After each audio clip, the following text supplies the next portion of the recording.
Hello there guys and girls, welcome to another episode of Mountain Blade 2 Bannerlord News. I'm GD, and let's get this on the way. Hup!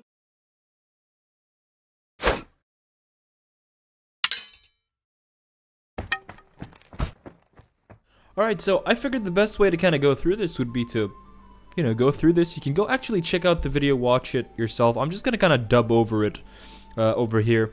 The whole idea and kind of premise of the video this time around is showing off the engine and all the cool new things the engine can do. The first thing that kind of strikes me personally is just the massive quality upgrade in terms of the way the game looks, the way the mood that kind of comes to me from the game, even things like the horizons, the shadows, and the way that light is refracting off surfaces. It just looks fantastic. The maps look larger, the fields look more real.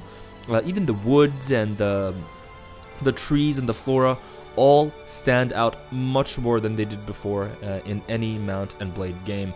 But as we'll go through this video, you'll see that really the focus is on the editing tools and on cool things like this. This is going to be the map generator. Basically, you can generate maps from the get-go. 250 square kilometers. Is the general area of the maps now that you can have. This is huge in Mount and Blade terms. It's huge in terms of any game, really. And you can see here they're adding like layers of snow, even things like layers of water, and it's obviously work in progress, but this is something that's going to make modders' lives so much easier. Because making a map in Mount and Blade, just the terrain itself was very terrible. It was very difficult to do. You could control things like, the water height, how it looks. Is it seawater? Is it wavy water? Is it still water? So it's really cool and it's really customizable. Also, the atmosphere got a little bit of an upgrade. You can change where the sun is, and you can do things like change the density of the air itself and how air behaves through it. So post, after effects, particle refracting and all those kind of things. The editor itself, though, there's lots to be said about the editor itself. You can see it looks very professional. You can see them here, they're snapping things around, moving them to different windows, rearranging them as you like. So if you've used something like Blender or 3ds Max, it's really going to be something that you like. This was a really cool feature too, what they call the FLORA painting, and this is a theme that we're going to see throughout the video, which is kind of like the brush tool. You can basically brush things wherever you want. They're adding twigs and different weeds and flowers and mushrooms and layers of things and even trees you'll see in a little bit. But the thing that kind of stood out for me is that you can add them now and then you can move the terrain and they kind of stick to the ground.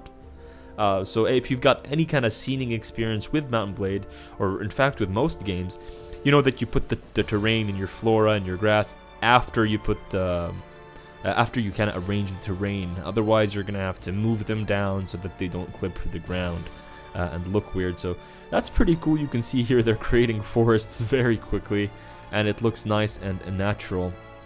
This here was another cool feature. This is the multi-layering feature. It's something that for me is going to prevent tiling, and what tiling is let's say you've got a multiple or like a huge stone wall.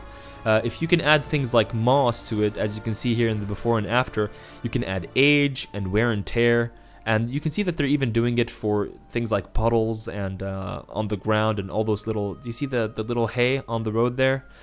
That allows you to kind of paint things and place things that stick to surfaces. Literally, it's layers of textures, and that's just going to make things break up and lose that sense of uniformity. It's not going to really feel as much as a uniform texture, and you're not really going to be seeing those this ugly and nasty tiling that lots of games, including the early Mount and Blade games, kind of suffered with. Tessellation. Tessellation is, as you will see here from the video, you can see that as we're closer to the objects, the number of faces on them increase, and that's basically a fancy way of saying that if something is far away from you and it's moving towards you, you won't feel it kind of warping in and out. I don't know if you've noticed that in games. If something is far away from you, it kind of loses its edge, and it just warps into existence basically. And it doesn't look good. Some Total War games, for example, struggled with this. Even the older Mount and Blade games, when you looked at an army far away and it came towards you, the shapes of the guys kind of changed.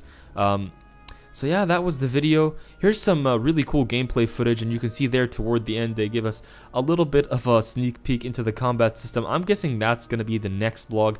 Anyway, I hope you guys enjoyed this episode. Please go over there to Taleworld, subscribe to their channel, follow me on Facebook and Twitter as well. If you guys enjoyed, and I'll see you all next time. Take care.